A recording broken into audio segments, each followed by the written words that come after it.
Bismillahirrahmanirrahim. Assalamualaikum warahmatullahi wabarakatuh. Hamdan wa syukran lillah. Wassalatu wassalamu ala rasulillah. Sayyidina Muhammadin ibni Abdillah. Wa ala alihi wa sahbihi wa mawalah. La hawla wa la quwwata illa billah. Amma ba'd. Alhamdulillah.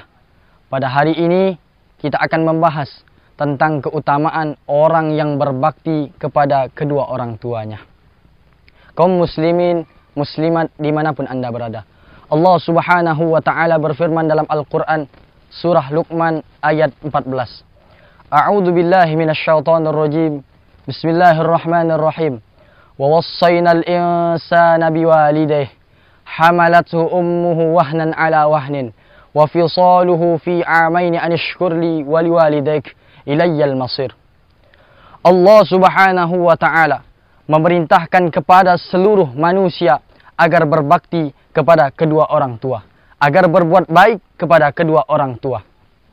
Ibunya yang telah mengandungnya dengan keadaan lemah yang bertambah-tambah dan yang menyusuinya selama 2 tahun.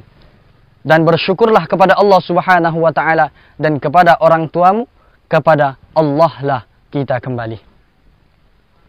Allah subhanahu wa ta'ala mewasiatkan kepada kita semuanya agar berbakti kepada kedua orang tua kita, berbuat baik kepada kedua orang tua kita.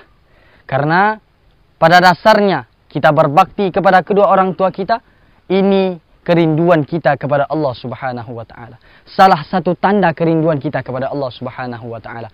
Karena apa? Karena dengan bakti kita kepada kedua orang tua kita akan mengundang keridhaan Allah subhanahu wa ta'ala. Dan bagaimanakah caranya agar kita berbakti dengan sesungguhnya kepada kedua orang tua kita? Yaitu sambungnya hati kita kepada kedua orang tua kita, kemudian sambungnya hati kita kepada Allah subhanahu wa ta'ala. Jikalau perbuatan zahir baktinya kita tanpa ada sambungan hati kita kepada Allah subhanahu wa ta'ala, maka sia-sialah perbuatan kita, maka tidak akan mendapatkan apa-apa. Karena memang pada zahirnya dia berbakti kepada kedua orang tuanya, dia berbuat baik kepada orang tuanya, akan tetapi terlintas di dalam hatinya ingin mendapatkan harta dan jabatan warisan dari orang tuanya. Jikalau perbuatan kita, bakti kita kepada orang tua kita tanpa dilandasi sambungnya hati kita kepada Allah subhanahu wa ta'ala, maka akan timbullah bakti yang dusta dan bakti yang bohong. Akan tetapi jikalau bakti kita, berbuat baik kita kepada kedua orang tua kita benar di hadapan Allah subhanahu wa ta'ala, maka kita akan mendapatkan keridhaan dari Allah subhanahu wa ta'ala. Rasulullah sallallahu alaihi wasallam bersabda, ridallah fi ridha walidain wa syukhtullah fi syukhtil walidain.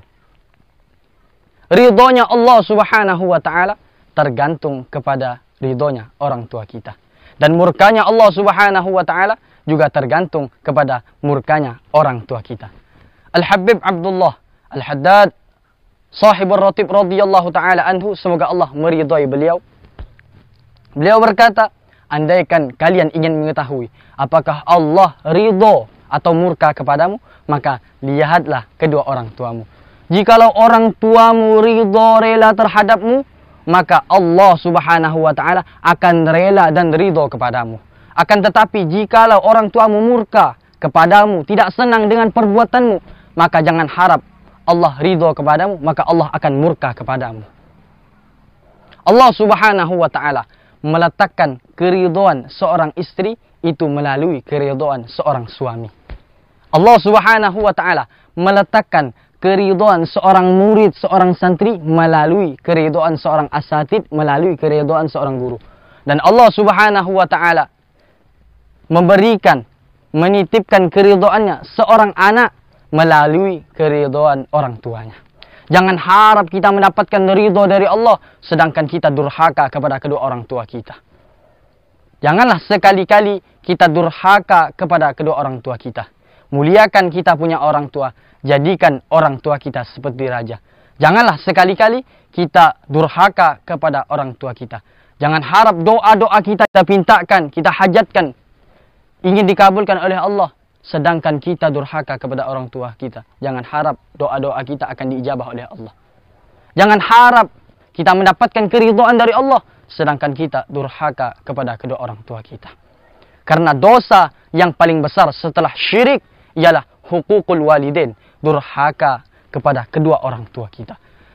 Jikalau dosa berzina, dosa minum khamar, maka itu akan mendapatkan balasan di akhirat. Akan tetapi, jikalau dosa hukukul walidain, durhaka kepada kedua orang tua kita, akan mendapatkan siksa di dunia sampai di akhirat. Kaum muslimin, muslimat dimanapun Anda berada. Mungkin inilah yang dapat Al-Fakir sampaikan. Mudah-mudahan bermanfaat untuk kita semuanya. Wallahu muwaffiq ila aqwamit thoriq. Assalamualaikum warahmatullahi wabarakatuh.